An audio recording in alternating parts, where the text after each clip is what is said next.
Hey everyone, welcome back to the channel. Thank you for being here. My name is Andrew, coming to you from the beautiful Carolinas. Today's topic is going to be why the narcissist needs to stay relevant. Think about that for a minute. Everyone, if you like the content, please like, subscribe, and share. So relevance, what is this? This is when you matter. You are important. You are needed. Perhaps you're looked up to. Perhaps you are revered. But when you're relevant, you really matter. Think about it. This is what the narcissist wants. They want to matter to you.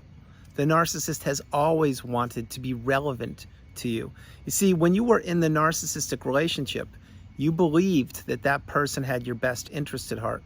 And you believed that they were like-minded. They were caring, considerate, kind, empathetic, loving, full of everything that you possess.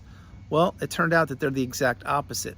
They wanted to take all of those attributes that I just described that you possess, and they wanted to take them for themselves because they don't have those things. You see, the narcissist is a taker. And what do? They take and take and take. And when they're done, what do they want to do?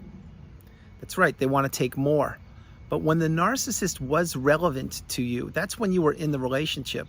Most likely, that's when you were existing in the devaluation stage and you were stuck in the trauma bond. And you were pining for the narcissist or thinking about them, or maybe you were married to the narcissist. Maybe it was your mom or dad or brother, sister, colleague, coworker.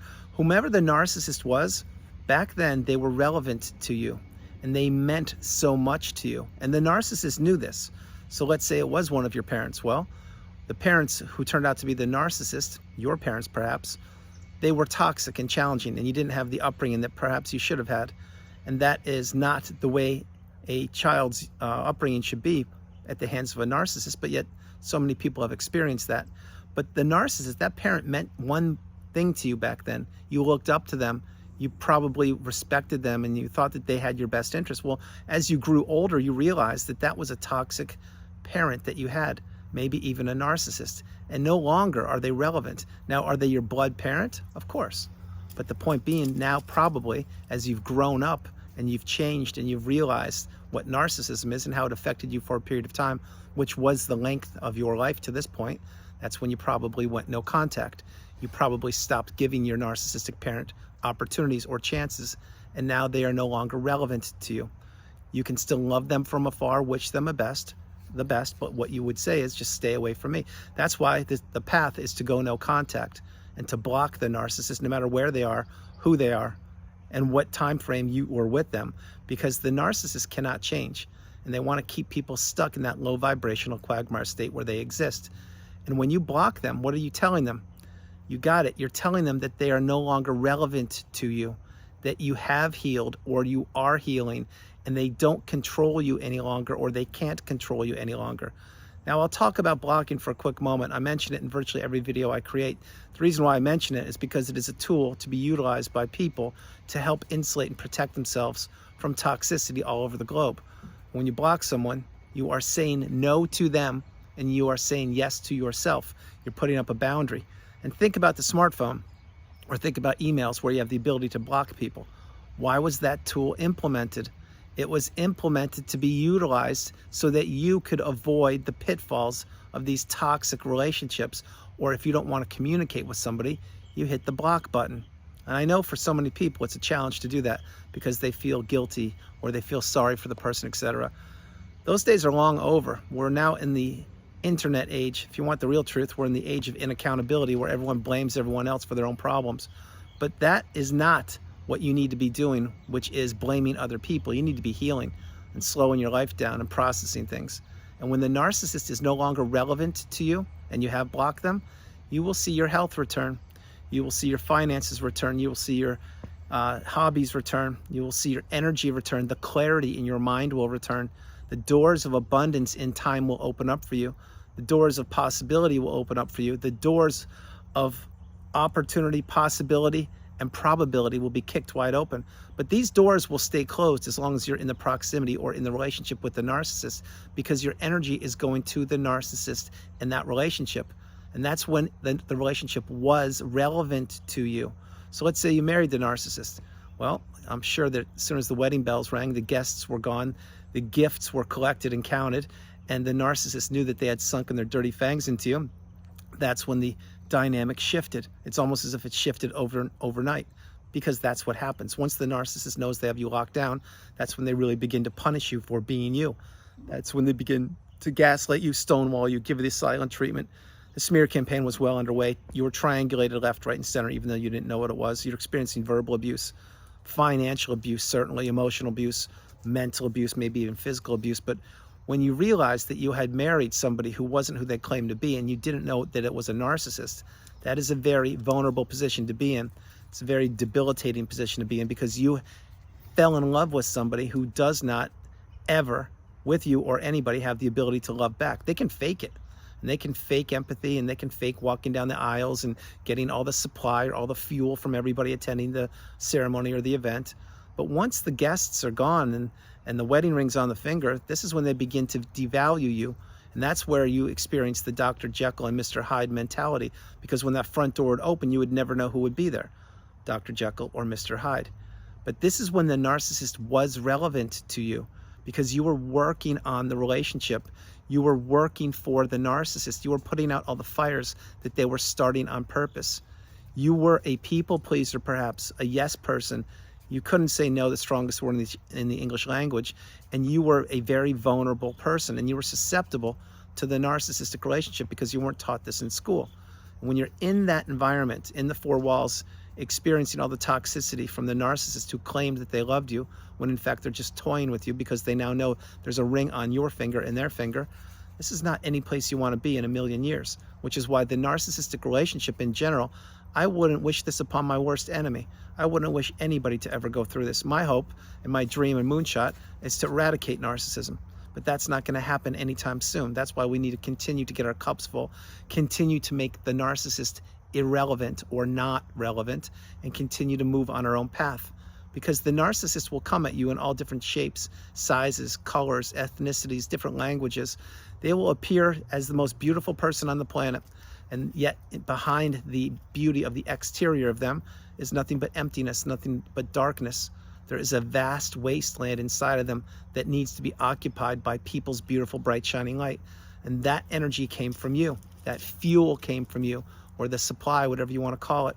That's what you provided for the narcissist, to catapult them through this leg of their life to the next level.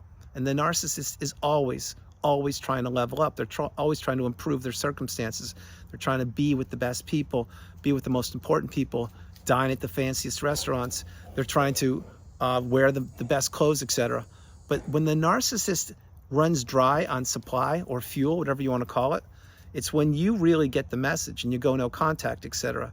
And that's the path. That's what we all must do, if not now, when. So why the narcissist wants to stay relevant? Go back to a Hoover. What is a Hoover? A Hoover is when the narcissist is testing the temperature of you and of any inkling of a relationship that was at one time together but now is gone. They're seeing if there's still a thread of you inside of your being, if you would rekindle the relationship. Basically what they're doing is seeing if they still matter. Are they still relevant to you? Did you heal? Have you seen behind the mask? Did you go no contact? Will you maintain no contact, etc.? And this is why the narcissist is the weak one. This is why they are the cowards. This is why they're the bullies. This is why many times they have the loudest voice in the room, because they have so many people they surround themselves with, i.e. flying monkeys and enablers, who do the bidding for them, who pump up their fragile ego.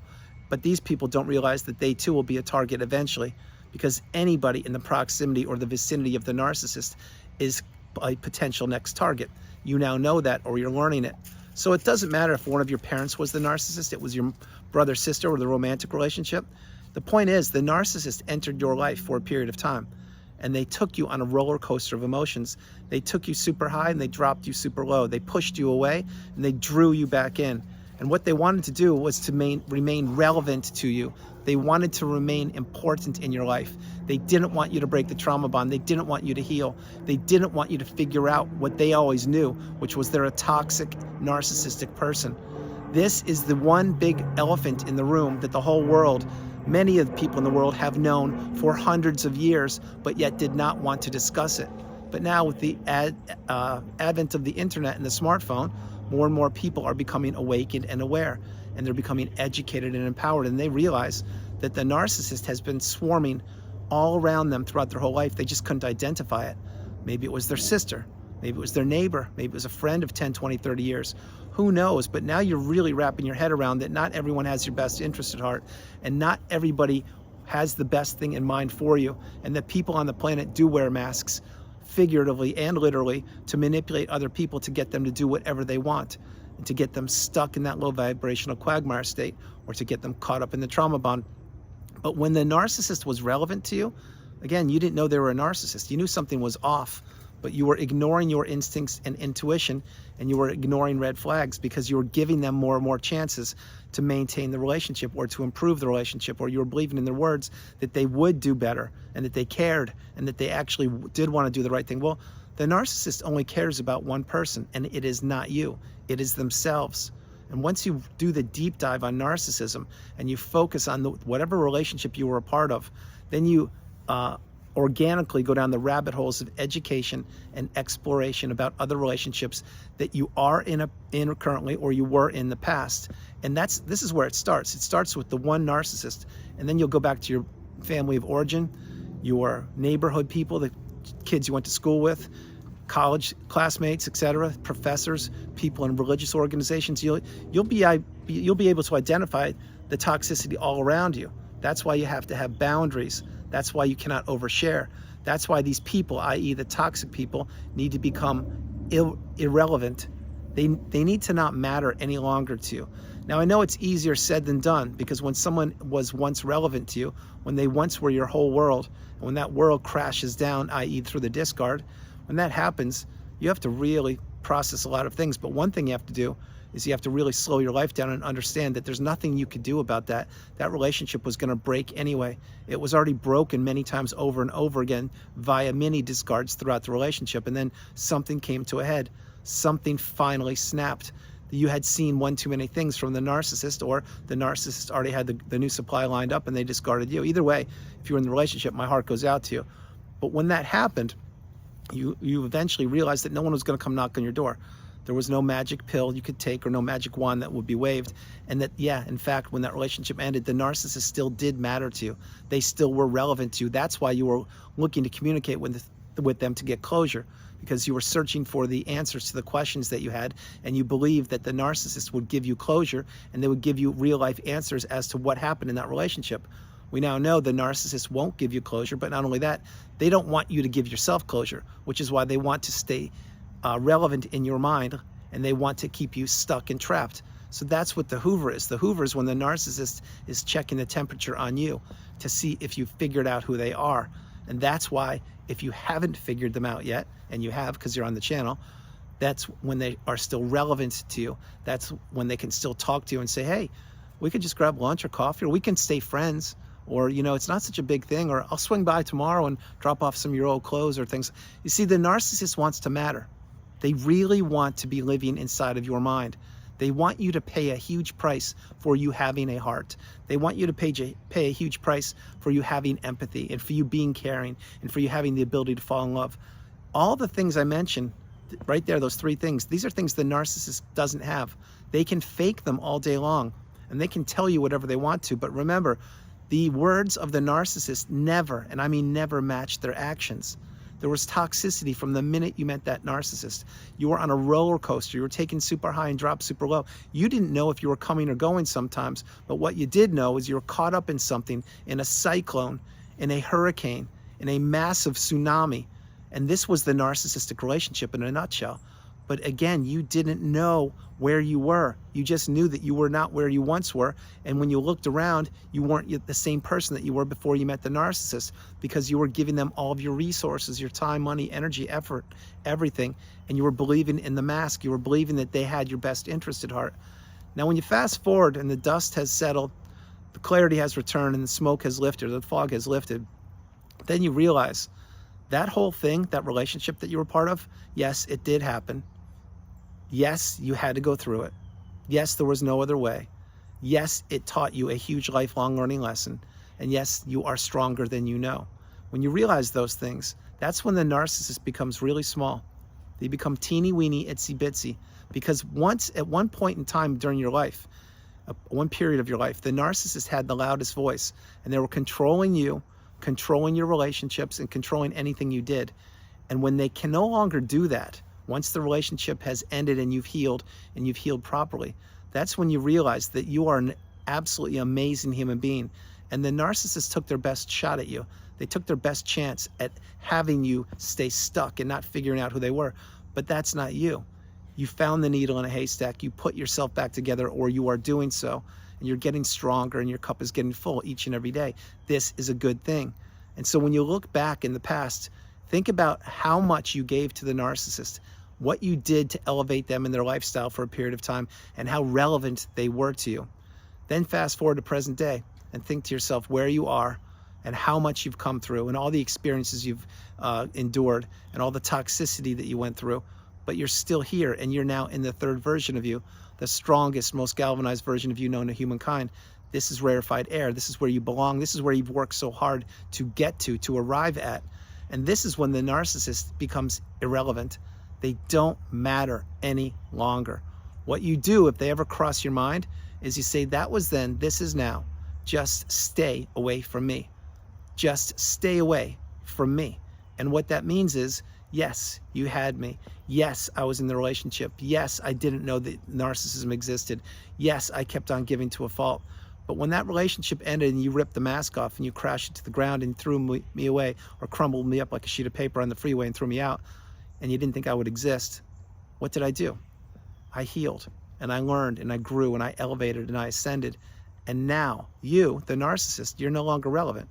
You're lower than a piece of grass on the yard, in the yard behind me. And that's no disrespect to grass. I think grass is beautiful. But I think the narcissist is a toxic energy vampire. They're not beautiful. They're shallow, they're hollow, they're empty. There's nothing inside of them. They're empty vessels, and they know that. And they need to hoodwink and manipulate people into falling into relationships with them so they can elevate themselves and pump up their own fragile ego while keeping people trapped in the fog. That's not a good thing. What a good thing is to make the narcissist irrelevant. They don't matter any longer. They're nothing. You took the lifelong learning lessons from the past. You didn't predict the future. You applied them to present day, and here you are, stronger than you would ever have imagined. So everyone, that's the video. I hope you liked it. I loved doing it from the beautiful Carolinas. This is Andrew. Namaste. Have a great afternoon, evening, or morning, no matter where you are on the planet. You are not alone. Remember that. You are not alone. I love you all. God bless you, and I will talk to you tomorrow. And relevant. Think about what is relevant in your life now. Maybe it is the new friends you've built. Maybe it's the new romantic relationship you're entering. Maybe it's the relocation you've already experienced, or you're thinking, or you're looking to relocate soon. Maybe it's you're taking a class, teaching a class, reading a book, writing a book. Maybe you're traveling. Maybe you're just decompressing and you're sleeping until 12 for the next week in a row. Maybe you are writing a book. Maybe you are taking a new hobby group, or joining a new hobby group or organization. You see, you put yourself back together and you're restarting your life. This is where things get great for you. It's toxic free, it's narcissist free, and it is all about you. This is a path for one, by one, that benefits one, and this path is yours. I love you all, God bless you, and I'll talk to you tomorrow. Bye, everybody.